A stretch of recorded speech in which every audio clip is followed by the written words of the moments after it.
အားလုံးပဲမင်္ဂလာပါခင်ဗျာ The Greening Guru Channel လေးကနေပြီးတော့မှပြန်လည်ကြိုဆိုလိုက်ပါတယ်ကျွန်တော်ကတော့ဂျွန်မဲဖြစ်ပါတယ်ခင်ဗျာကျွန်တော်တို့ Channel လေးကထိုင်းနိုင်ငံမှာဖြစ်ပျက်ခဲ့တဲ့ထိတ်လန့်ခြောက်ခြားစရာကိုတွေးဖြစ်ရမှန်ဇာတ်လမ်းလေးတွေကိုဘာသာပြန်ပြီးပြန်လည်တင်ဆက်ပေးနေတဲ့ Channel လေးပဲဖြစ်ပါတယ်ခင်ဗျာ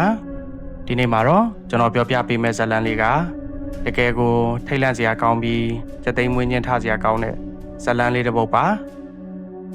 ပန်းရိုင်မှာရှိတဲ့အိမ်မွာလို့မြည်ရတဲ့ဇာတ်လမ်းလေးဖြစ်ပါတယ်ခင်ဗျာနားဆင်ပြီးတဲ့အခါမှာပရိသတ်ကြီးတို့လည်းညဘက်ဆိုတယောက်တည်းအိမ်မနေရမှာကြောက်သွားနိုင်ပါတယ်ဒီဇာတ်လမ်းလေးကတကယ်ကိုထူးဆန်းတဲ့ဖြစ်ပျက်တွေနဲ့ပြည့်နှက်နေပြီးကျွန်တော်ကိုယ်တိုင်လည်းဒီဇာတ်လမ်းလေးကိုပြန်ပြောနေရင်လည်းကြောရှမ်းမိပါတယ်ဒီတော့အသက်ကိုပြင်းပြင်းရှူပြီးနားဆင်ဖို့သင်ပြင်ထားလိုက်ကြပါဦးခင်ဗျာဒီဇာတ်လမ်းလေးကတော့ခွန်ဆိုတဲ့တက္ကသိုလ်ကျောင်းသူလေးတစ်ယောက်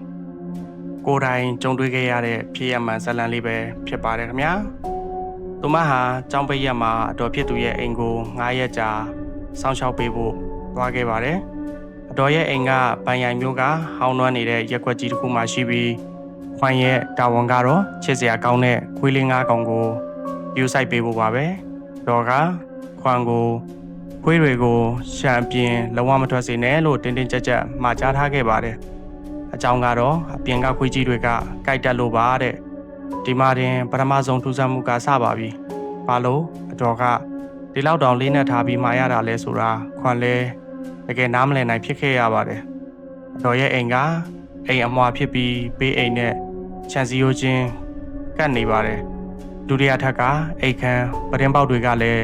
တရန်နဲ့တက်တူနေပါတယ်ပထမဆုံးနေ့မှာခွန်ဟာ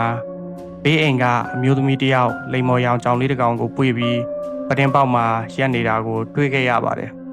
သူတို့နှစ်ယောက်ပြုံးပြနှုတ်ဆက်ခဲ့ကြပါသေးတယ်အဲ့ဒီအချိန်တုန်းကတော့ခွန်ကဒါဟာတာမန်အိမ်ကြီးချင်းတစ်ယောက်လိုပဲထင်ခဲ့တာပါဒါပေမဲ့အဲ့ဒီညမှာပဲခွန်ဟာကြောင်အော်တန်တွေနဲ့အမျိုးသမီးတစ်ယောက်ရဲ့ငိုယိုတန်တွေကိုကြားခဲ့ရပါတယ်အဲ့ဒီအတန်တွေကတကယ်ကို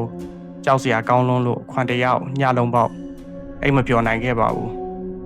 နောက်နေ့မှာပစ္စည်းပို့ကားလာတော့ခွန်ရဲ့ခွေးလေးတစ်ကောင်ဟာခြံစည်းရိုးပြတ်နေတဲ့နေရာကနေဘေးအိမ်ထဲကိုပြေးဝင်သွားခဲ့ပါတယ်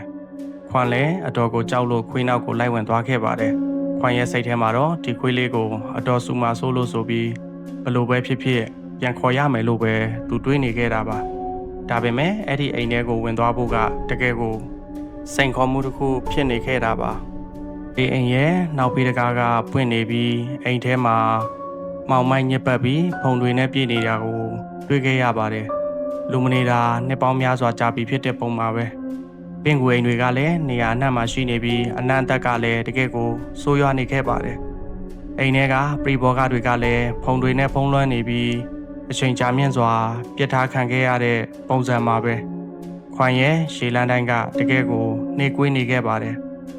ဒုတိယထပ်မှာခွန်ရဲ့ခွေးကကြမ်းပြင်ပေါ်ကနေတခုခုကုတ်နေတာကိုတွေ့ခဲ့ရပါတယ်အနီးကပ်ကြည့်လိုက်တော့ရှောက်သွေးနေတဲ့လိမ်မော်ရောင်ကြောင်အလောင်းလေးဖြစ်နေတာပါကြောင်ရဲ့အရေခွန်တွေကအယိုးပေါ်ရေတင်ဖြစ်နေပြီးကြမ်းပြင်နဲ့ကတ်နေခဲ့ပါပြီဘေးနာကတပ်ပုံပေါင်ထဲမှာတော့အဲ့ဒီအမျိုးသမီးဟာအဲ့ဒီကြောင်ကိုပဲပွေထားပြီးခွန်မနေ့ကတွေ့ခဲ့တဲ့ဝတ်စားတိုင်းဝတ်ထားတာကိုတွေ့ခဲ့ရပါတယ်ဒီမြင်ကွင်းကခွန်ကိုတကယ်ကိုပဲထိတ်လန့်သွားစေခဲ့ပါတယ်ရုတ်တရက်အခန်းတကားကပွင့်လာပြီးတပ်ပုံထဲကအမျိုးသမီးဟာကြောင်ကိုပွေရင်းနဲ့ငိုယိုပြီးဝင်လာခဲ့ပါတယ်သူမဟာခွန်ကိုမမြင်သလိုပဲခွန်ဘေးကနေဖျက်လျှောက်သွားခဲ့ပါတယ်သူမရဲ့မျက်နှာကအရင်နေ့တွေကထက်ပိုပြီးဖြူရော့နေပြီးမျက်လုံးတွေကလည်းအသက်မဲ့နေခဲ့ပါတယ်သူမရဲ့လက်ထဲကကြောင်ကကြမ်းမြင်ပေါ်ကကြောင်အလောင်းပေါ်ကိုခုန်ချလိုက်တာနဲ့ဆက်ရှင်ရှောက်သွေးနေတဲ့အလောင်းအဖြစ်ပြောင်းလဲသွားခဲ့ပါတယ်အဲ့ဒီနောက်မှာတော့မျိုးသမီးရဲ့ခန္ဓာကိုယ်ကလည်းကတင်ပေါ်မှာလဲကျသွားပြီးဖူးရောင်လာကပုတ်ပွားနေတဲ့အလောင်းအဖြစ်ခွန်ရဲ့မျက်စိရှိမှတင်ပြောင်းလဲသွားခဲ့ပါတယ်ဒီမြင်ကွင်းကတကယ်ကိုကြောက်မက်ဖွယ်ရာကောင်းလွန်းလို့ခွန်တယောက်အသက်ရှူဖို့တောင်မေ့သွားခဲ့ပါတယ်ခွန်လည်းကြောက်လန့်တကြားအော်ဟစ်ပြီးခွေးကိုဆွဲခါအိမ်ထဲကနေထွက်ပြေးခဲ့ပါတယ် ခြံစည်းရိုးကိုကြော်ပြီးအမေကိုဖုံးဆက်ခေါ်ခဲ့ပါတယ်အဲ့ဒီအိမ်ကိုနောက်တစ်ခါဘယ်တော့မှသူမသွားရဲတော့ပါဘူးအတော်ကလည်းအဲ့ဒီအိမ်ပိုင်ရှင်အမျိုးသမီးဟာ2 နှစ်ကျော်ကလေးကဆုံးပါသွားခဲ့ပြီဖြစ်ပြီးသူမရဲ့ခင်ပွန်းကလည်းနိုင်ငံခြားပြန်သွားပြီး